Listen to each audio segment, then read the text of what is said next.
दुनिया के सबसे ताकतवर शख्स की सिक्योरिटी कैसे काम करती है?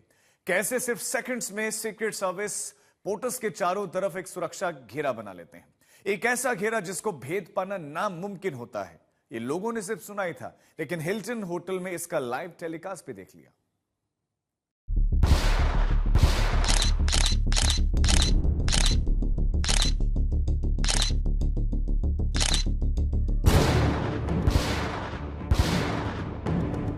वॉशिंगटन की ये रात कोई भूलने वाला नहीं।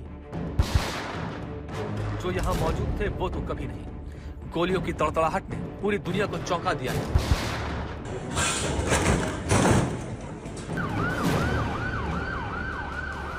व्हाइट हाउस करस्पॉन्डेंट्स डिनर में अमेरिकी राष्ट्रपति डोनाल्ड ट्रंप अपने सहयोगियों के साथ मौजूद थे। पूरा माहौल जश्न वाला था।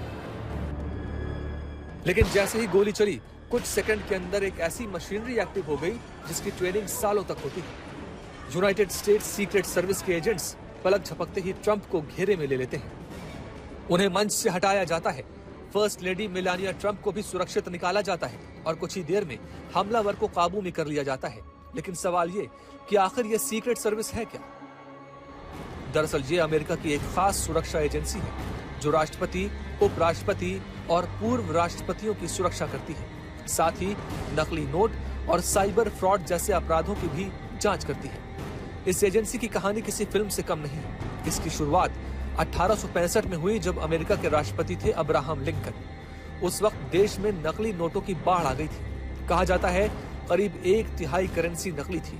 इसी समस्या से निपटने के लिए सीक्रेट सर्विस बनाई गई। लेकिन जिस दिन इसकी स्थापना हुई उसी दिन लिंकन की हत्या हो गई। शुरुआत में इस एजेंसी का काम सिर्फ नकली नोट पकड़ना था, लेकिन जब लगातार राष्ट्रपति की हत्याएं हुई तब अमेरिका को समझ में आया कि राष्ट्रपति की सुरक्षा के लिए एक खास एजेंसी जरूरी है। और 1901 के बाद सीक्रेट सर्विस को यह जिम्मेदारी दे दी गई। सीक्रेट सर्विस 3 लेयर में काम करती है। पहले होती है एडवांस टीम जो पहले से जगह की जांच करती है। दूसरी लेयर सिक्योरिटी रिंग की होती है जो राष्ट्रपति के चारों तरफ सुरक्षा घेरा बनाकर रहती है 200 मीटर तक। तीसरी लेयर स्नाइपर्स और टेक्नीशियंस की होती है जो आसपास की ऊंची इमारतों पर होते हैं और एरिया के एक्टिव एडवांस सिस्टम पर नजर रखते हैं। राष्ट्रपति जहां भी जाते हैं उससे पहले उनके एजेंट्स वहां पहुंच जाते हैं। अमेरिकी राष्ट्रपति जब भी भारत आते हैं उनके सीक्रेट सर्विस एजेंट्स पहले पहुंच जाते हैं। हर एंट्री एग्जिट, हर छत, हर कोना चेक किया जाता है। सीक्रेट सर्विस वाले ह्यूमन शील्ड बन जाते हैं। इनके पास हाईटेक हथियार होते हैं। साथ ही होती है राष्ट्रपति की कार जिसे द बीस्ट कहा जाता है। किस तरह का होता है इनका सुरक्षा घेरा आज पूरी दुनिया ने देख लिया। जैसे ही गोली चली 1 सेकंड के अंदर ट्रंप को चारों तरफ से कवर कर लिया गया। भीड़ में अफरा तफरी थी लेकिन राष्ट्रपति सुरक्षित रहे। सीक्रेट सर्विस सिर्फ एक एजेंसी नहीं बल्कि एक ढाल है। लेकिन सवाल अभी भी बाकी है, क्या इस हमले को भी सीक्रेट सर्विस समय रहते पहले नहीं रोक सकती थी? ये इंसिडेंट तो एक सिक्योरिटी को ब्रीच करके किया गया है और राष्ट्रपति पर ये दूसरा या मेरे ख्याल तीसरा अटेम्प्ट है। तो एक उस देश में जहां मैं अभी सर्वे देख रहा था 98% लोगों का मानना है अमेरिका में कि यूएस प्रेसिडेंट आज तक जितने हुए उनमें डोनाल्ड ट्रंप सबसे वर्स्ट प्रेसिडेंट हैं। तो ये शायद इस तरह के कुछ लोग हों जो उनसे नफरत करते हैं, उन्होंने ये इंसिडेंट किया होता। ये जो होटल में जहाँ ये इवेंट हो रहा था वो तो हॉल है, बॉल रूम। उसके बाहर लॉबी में जहाँ मेटल डिटेक्टर है शायद थे, वहां पर ये इंसिडेंट हुआ। इसने गन निकाली, उन्होंने रोकना चाहा, इसने मारा। बट उसके बाहर तो होटल की बाकी बिल्डिंग है, फिर होटल की पार्किंग है, फिर होटल का मेन गेट है। तो अलग अलग लेयर्स होती हैं सिक्योरिटी की। कोई ऐसे कैसे कि आखिरी पड़ाव तक पहुंच गया, उसके बाद उसको उस कमरे के अंदर दरवाजे से जाना है। तो ये इंटेलिजेंस प्लस इवेंट सिक्योरिटी का फेलियर है। इस बार सीक्रेट सर्विस ने काम किया और खतरा टल गया।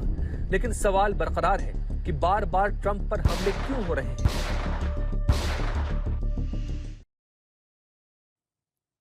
व्हाइट हाउस कॉरेस्पॉन्डेंट्स डिनर एक अमेरिकी प्रेस परंपरा है जिसकी शुरुआत 1921 में हुई थी। इसमें आमतौर पर मौजूदा राष्ट्रपति शामिल होते रहे हैं। यह पहली बार था जब डोनाल्ड ट्रंप ने बतौर मौजूदा राष्ट्रपति इस कार्यक्रम में हिस्सा लिया। इससे पहले वो साल 2011 में इसमें शामिल हुए थे। हम आपको ये बताते हैं कि ये डिनर क्या होता है। दरअसल white house correspondents dinner Washington DC में हर साल आयोजित होने वाला एक बड़ा कार्यक्रम है, जिसकी मेजबानी व्हाइट हाउस कॉरेस्पॉन्डेंट्स एसोसिएशन करती है। इसमें मीडिया, नेता और सेलिब्रिटीज एक साथ जुटते हैं। आमतौर पर अप्रैल में होने वाला ये कार्यक्रम फर्स्ट अमेंडमेंट का जश्न मनाता है, पत्रकारिता स्कॉलरशिप्स के लिए फंड जुटाता है और हल्के फुल्के भाषणों के लिए जाना जाता है। ये कार्यक्रम उभरते पत्रकारों के लिए छात्रवृत्ति फंड जुटाने और व्हाइट हाउस को कवर करने में उत्कृष्टता पर पुरस्कार देने के लिए आयोजित किया जाता है। इसमें करीब 2600 लोग शामिल होते हैं, जिनमें राष्ट्रपति, फर्स्ट लेडी, प्रशासन के अधिकारी और मीडिया के सदस्य शामिल रहते हैं। इस कार्यक्रम में अक्सर कॉमेडी और व्यंग का माहौल रहता है और कभी-कभी प्रेस और सरकार के करीबी रिश्तों पर भी मजाक किया जाता है।